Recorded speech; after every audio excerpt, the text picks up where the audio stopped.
Assalamu alaikum. Bismillah ar-Rahman ar-Rahim. Alhamdulillah Rabbil Alameen. Wa salatu wa salam ala Rasulullah wa ala alihi wa sahbihi ajma'een. My name is Umar Shatila. I'm the principal of Al-Furqan Academy, the full-time Islamic school here in Jacksonville, Florida.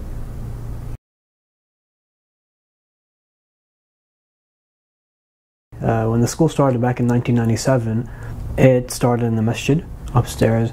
Then it expanded. They added 2 portables, which was the office and a few classrooms, and then in the masjid as well. And then after a few years, and the school continued growing and adding grades, adding students. Then they end up leasing 8 portables in which the school currently operates in.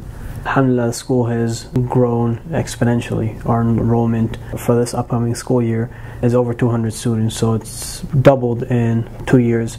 We've added 6th grade, and then last year we added 7th grade, and this coming year we're adding 8th grade. So this coming year, inshallah, we'll have full middle school, as well as the construction for the new school building. Alhamdulillah, it's been something that the community has had plans for over many years. But finally, alhamdulillah, we're able to start with the construction. It's a $2 million project, and so far we've raised roughly half that amount. So alhamdulillah, the construction started and it's well underway. The school's on masjid property, so there's the masjid, which offers the advantage of being near the masjid. We take the students every day for salah. We also use the masjid for different functions, like for Quran competition, things like that.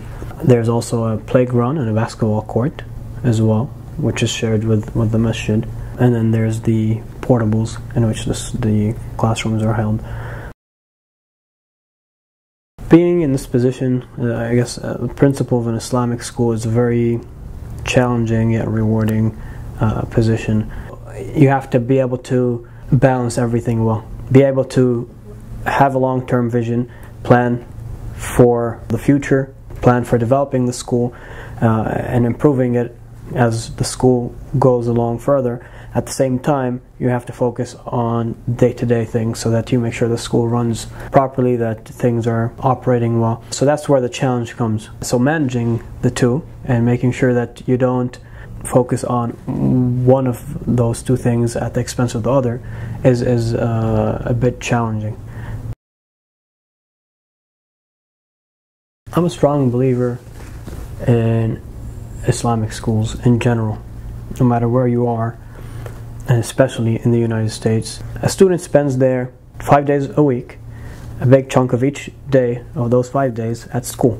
So if they're not surrounded by people who are constantly trying to reinforce those beliefs, those values, those habits, then it's very difficult for the parents to just teach them that at home. And likewise, if the parents don't do their part at home, they're not on the same page, they're not trying to teach their kids the same things at home, and it's very difficult for the school as well to develop these things within the student. So it needs both pieces, at home and at school, for a child to develop holistically in a well-rounded way. We aim to give our students both pieces, as with every Islamic school. And so it's definitely, from that sense, is definitely important. Not to mention that the environment that as Muslims we're living in the United States and throughout the whole world, but specifically in the US, we are going through a lot of challenges. Some people don't know much about Islam. A lot of people are afraid. People are suspicious of Islam, of Muslims. A lot of Muslim students get bullied in school. The statistics, I believe, were close to 50%, 48 or 49%. About 1 out of every 2 students, Muslim students, get bullied in public school because they're Muslim, because of their faith. There's bullying as an issue just in general in schools. Now, not only are Muslim kids going to be bullied because of their clothes or the way they look or whatever, but now they're being bullied because they're Muslim as well. And they're not bullied with small things. They're bullied with things like, oh, you're a terrorist, or things like that. And a lot of times parents aren't aware of what their child goes through. Naturally a child, whatever they go through at school, they're not going to come and discuss at home. Most kids are going to keep it to themselves. Even if the parents ask them, how was school today? They're going to say, oh, alhamdulillah, it was fine, and that's it. They're going to move on. They won't say, oh, well, today this kid called me this, or this kid pushed me, or things like that. So I've even had adults Muslim sister came and was applying for a job here. She was teaching in public school, but she said the environment there, because she was a Muslim who was wearing hijab, was very difficult.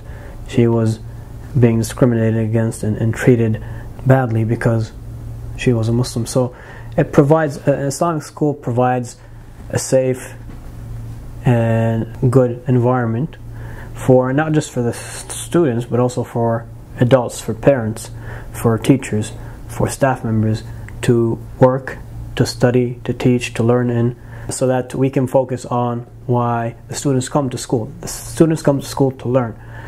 They don't come to school to deal with, all the other issues that come up. And naturally, when you have a lot of people in a place, issues are going to come up.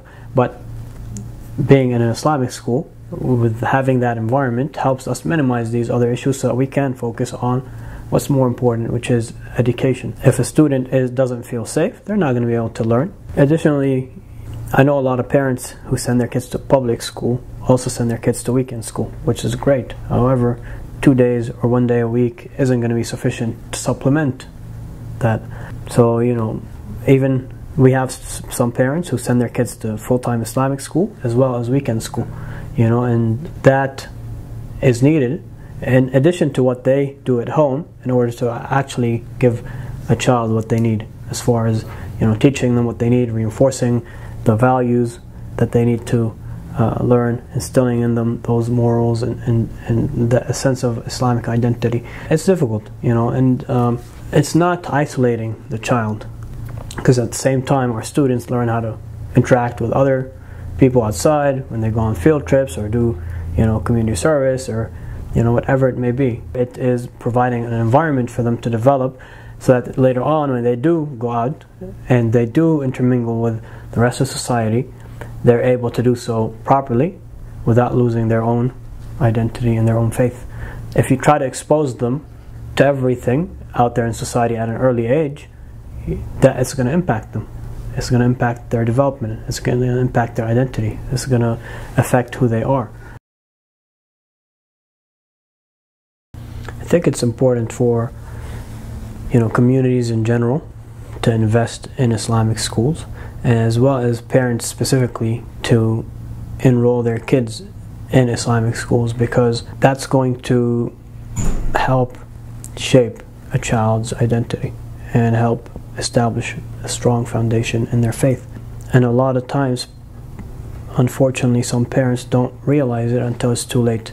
They come later on, once their child is in high school or in college, and we've heard so many stories. I know of so many people in person as well who have come to me about issues that they're having many years later, after their child has been hanging out with the wrong people or attended the wrong school and things like that, and the impact of that doesn't show until later on. So a student might be attending public school and doing well and everything, but then many years down the road is when the impact of that actually starts to be seen.